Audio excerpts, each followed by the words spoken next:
आज हम लोग शुरू करेंगे यूजीसी नेट परीक्षा में हिंदी पेपर 2 में प्रस्तावित हिंदी कहानियों की श्रृंखला, जिसमें आज हम लोग पहला अध्याय देखेंगे जिसका शीर्षक है चंद्रदेव से मेरी बातें, और इसको लिखा है राजेंद्र बाला घोष ने, जिन्हें बंग महिला के नाम से भी हम लोग जानते हैं।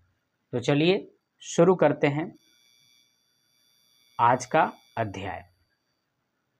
भगवान चंद्रदेव, आपको कमलवत कोमल चरणों में इस दासी का अनेक बार प्रणाम। आज मैं आपसे 2-4 बातें करने की इच्छा रखती हूँ। क्या मेरे प्रश्नों का उत्तर आप प्रदान करेंगे? कीजिए, बड़ी कृपा होगी। देखो, सुनी अनसुनी सी मत कर जाना, अपने बड़प्पन की ओर ध्यान देना।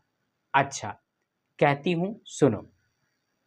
मैं सुनती हूँ आप इस आकाश मंडल में चिरकाल से वास करते हैं। क्या यह बात सत्य है? यदि सत्य है तो मैं अनुमान करती हूँ कि इस सृष्टि के साथ अवश्य आपकी भी सृष्टि हुई होगी। तब तो आप ढेर दिन के पुराने बूढ़े कहे जा सकते हैं। आप इतने पुराने हैं तो सही, पर काम सदा से एक ही स्थान में करते आते हैं। यह क्यों? क्या आपका डिपार्टमेंट या आपके महकमे में ट्रांसफर या बदली होने का नियम नहीं है क्या? क्या आपकी गवर्नमेंट पेंशन भी नहीं देती? बड़े खेद की बात है। यदि आप हमारी न्यायशिला गवर्नमेंट के किसी विभाग में सर्विस या नौकरी करते होते तो अब तक आपकी बहुत कुछ पदोन्नति हो गई होती, और ऐसी पोस्ट पर रहकर भारत के कितने ही सुरम्य नगर, पर्वत, जंगल और झाड़ियों में भ्रमण करते। अंत में इस वृद्ध अवस्था में पेंशन प्राप्त कर काशी ऐसे पुनित और शांति धाम में बैठकर हरि नाम स्मरण करके अपना परलोक बनाते। पर यह बड़ी भारी भूल हुई। भगवान चंद्रदेव, क्षमा कीजिए, क्षमा कीजिए। आप तो अमर हैं, आपको मृत्यु कहाँ, तब परलोक बनाना कैसा? ओहो, देवता भी अपनी जाति के कैसे पक्षपाती होते हैं। देखो न, चंद्रदेव को अमृत देकर उन्होंने अमर कर दिया। तब यदि मनुष्य होकर हमारे अंग्रेज अपने जाति वालों का पक्षपात करें तो आश्चर्य ही क्या है। अच्छा, यदि आपको अंग्रेज जाति की सेवा करना स्वीकार हो तो एक एप्लीकेशन यानी निवेदन हमारे आधुनिक भारत प्रभु लॉर्ड कर्जन के पास भेज देवें। आशा है कि वे आपको आदरपूर्वक अवश्य आह्वान करेंगे, क्योंकि आप अधम भारतवासियों के भ्रांति कृष्णांग तो हैं ही नहीं, जो आपको अच्छी नौकरी देने में उनकी गौरांग जाति कुपित हो उठेगी। और फिर आप तो एक सुयोग्य, कार्यदक्ष, परिश्रमी, बहुदर्शी, कार्यकुशल और सरल स्वभाव महात्मा है। मैं विश्वास करती हूँ कि जब लॉर्ड कर्जन हमारे भारत के स्थायी भाग्य विधाता बनकर आवेंगे, तब आपको किसी कमीशन का मेंबर नहीं तो किसी मिशन में भर्ती करके वे अवश्य ही भेज देवेंगे, क्योंकि आपको कमीशन और मिशन दोनों ही अत्यंत प्रिय हैं। आपको चंद्रलोक में जो रीति और नीति सृष्टि के आदि काल में प्रचलित थे, वे ही अब भी हैं। पर यहाँ तो इतना परिवर्तन हो गया कि भूत और वर्तमान में आकाश पाताल सा अंतर हो गया है। मैं अनुमान करती हूँ कि आपके नेत्रों की ज्योति भी कुछ अवश्य ही मंद पड़ गई होगी, क्योंकि आधुनिक भारत संतान लड़कपन से ही चश्मा धारण करने लगी है। इस कारण आप हमारे दीन, हीन, छीन प्रभ भारत को उतनी दूर से भली भांति न देख सकते होंगे। अतएव आपसे सादर कहती हूँ कि एक बार कृपा कर भारत को देख तो जाइए। यद्यपि इस बात को जानती हूँ कि आपको इतना अवकाश कहाँ, पर 8वें दिन नहीं तो महीने में एक दिन अर्थात अमावस्या को तो आपको हॉलिडे अर्थात छुट्टी अवश्य रहती है। यदि आप चाहें तो भारत भ्रमण कर जा सकते हैं। इस भ्रमण में आपको कितने ही नूतन दृश्य देखने को मिलेंगे, जिसे सहसा देखकर आपकी बुद्धि जरूर चकरा जाएगी। यदि आपसे सारे हिंदुस्तान का भ्रमण शीघ्रता के कारण न हो सके तो केवल राजधानी कलकत्ता को देख लेना तो अवश्य ही उचित है। उस समय भारत की राजधानी कलकत्ता हुआ करती थी, फिर बाद में दिल्ली हुई। वहाँ के कल कारखानों को देखकर आपको यह अवश्य ही कहना पड़ेगा कि यहाँ के कारीगर तो विश्वकर्मा के भी लड़क दादा निकले। यही क्यों आपकी प्रिय सहयोगिनी दामिनो, जो मेघों पर आरोहण करके आनंद से अटखेलियाँ किया करती हैं, वह बेचारी भी यहाँ मनुष्य के हाथों का खिलौना हो रही है।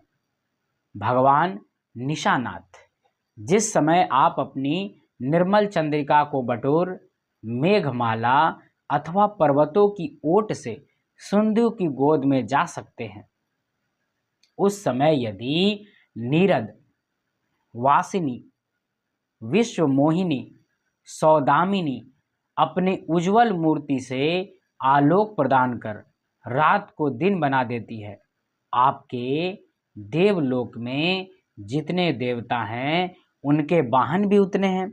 किसी का गज, किसी का हंस, किसी का बैल, किसी का चूहा इत्यादि।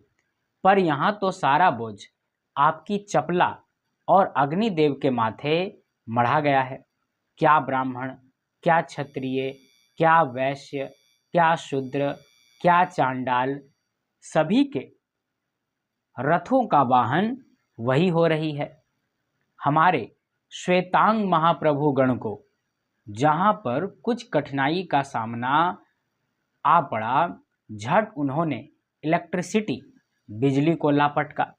बस कठिन से कठिन कार्य सहज में संपादन कर लेते हैं और हमारे यहाँ के उच्च शिक्षा प्राप्त युवक काठ के पुतलों की भांति मुंह ताकते रह जाते हैं। जिस व्योमवासिनी विद्युत देवी को स्पर्श तक करने का किसी व्यक्ति का साहस नहीं हो सकता, वही आज पराये घर में आश्रिता नारियों की भांति ऐसे दबाव में पड़ी है कि वह चूं तक नहीं कर सकती। क्या करे? बेचारी के भाग में विधाता ने दासी वृत्ति ही लिखा था। हरि पदोध्वा त्रैलोक्य पावनी सुरसरी के भी खोटे दिन आए हैं। वह भी अब स्थान स्थान में बंधग्रस्त हो रही है। उसके वक्षस्थल पर जहां तहां मोटे वृहदाकार गंभ गाड़ दिए गए हैं। कलकत्ता आदि को देखकर आपके देवराज सुरेंद्र भी कहेंगे कि हमारी अमरावती तो इसके आगे नीरी फीकी सी जान पड़ती है। वहाँ ईडन गार्डन तो परिजात परिशोभित नंदन कानन को भी मात दे रहा है। वहाँ के विश्वविद्यालय के विश्वश्रेष्ठ पंडितों की विश्वव्याधिनी विद्या को देखकर वीणा पाणी सरस्वती देवी भी कहने लग जाएंगी कि निसंदेह इन विद्या दिग्गजों की विद्या चमत्कारिणी है। वहीं के फोर्ट विलियम के फौजी सामान को देखकर आपके देव सेनापति कार्तिकेय बाबू के भी छक्के छूट जाएंगे, क्योंकि देव सेनापति महाशय देखने में खास बंगाली बाबू से जचते हैं और उनका वाहन भी एक सुंदर मयूर है।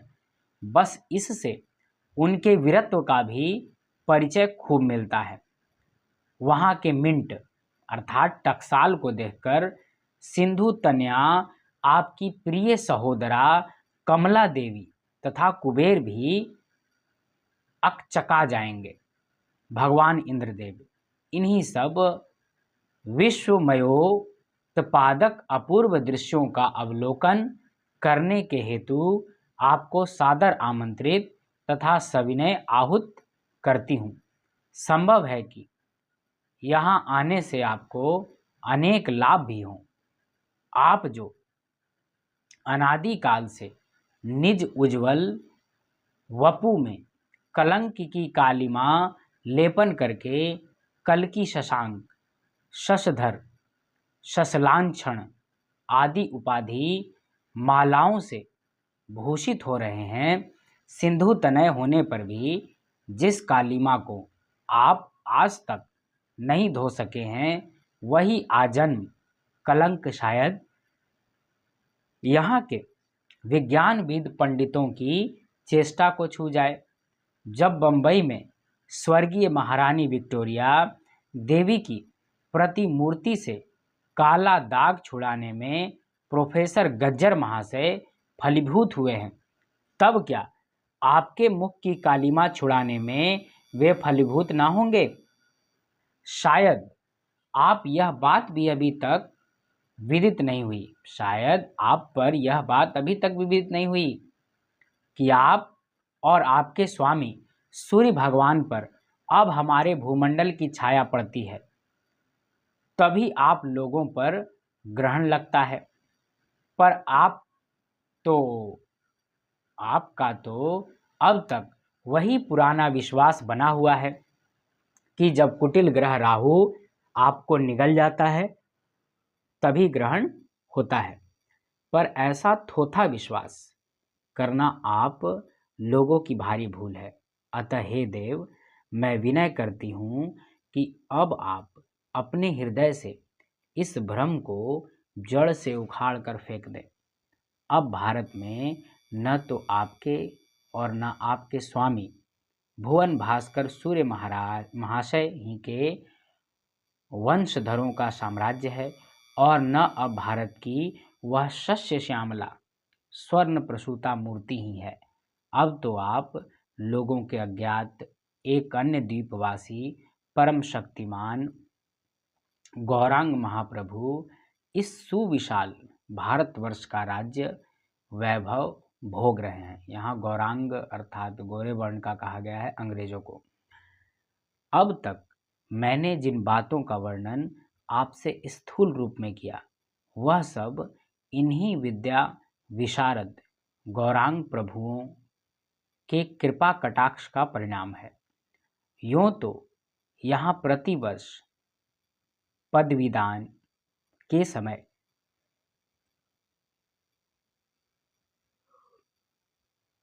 कितने ही राज्य विहीन राजाओं की सृष्टि हुआ करती है, पर आपके वंशधरों में जो 2-4 राजा महाराजा नाम मात्र के हैं, भी वे काठ के पुतली की भांति हैं, जिन्हें जैसे उन्हें उनके रक्षक नचाते हैं वैसे ही वे नाचते हैं। वे इतनी भी जानकारी नहीं रखते कि उनके राज्य में क्या हो रहा है, उनकी प्रजा दुखी है या सुखी।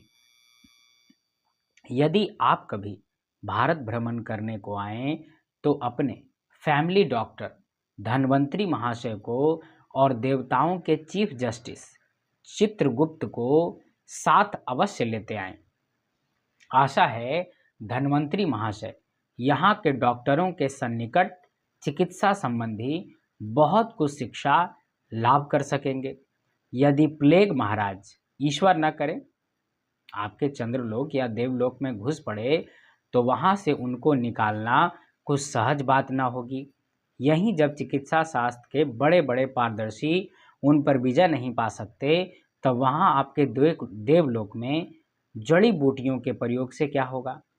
यहाँ के इंडियन पीनल कोड की धाराओं को देखकर चित्रगुप्त जी महाराज अपने यहाँ की दंड विधि कानून को बहुत कुछ सुधार सकते हैं। और यदि बोझ न हो तो यहाँ से वे 2-4 टाइपराइटर भी खरीद ले जाएं। जब प्लेग महाराज के अपार अनुग्रह से उनके ऑफिस में कार्य की अधिकता होवे, तब उससे उनकी बिल्डिंग के राइटर्स के काम में बहुत ही सुविधा और सहायता पहुंचेगी। वे लोग 2 दिन का काम 2 घंटे में कर डालेंगे। अच्छा, अब मैं आपसे विदा होती हूँ। मैंने तो आपसे इतनी बातें कहीं, पर खेद है आपने उनके अनुकूल या प्रतिकूल एक बात का भी उत्तर न दिया। परंतु आपके इस मौनावलंब को मैं स्वीकार या सूचक समझती हूँ। अच्छा, तो मेरी प्रार्थना को कबूल करके एक दफ़ा यहाँ आइएगा ज़रूर, एक बंग महिला। तो इस तरह से ये अध्याय ख़त्म हुआ। मिलेंगे अगले अध्याय में जिसका शीर्षक है धुलाई वाली। तब तक के लिए सभी को जय हिंद।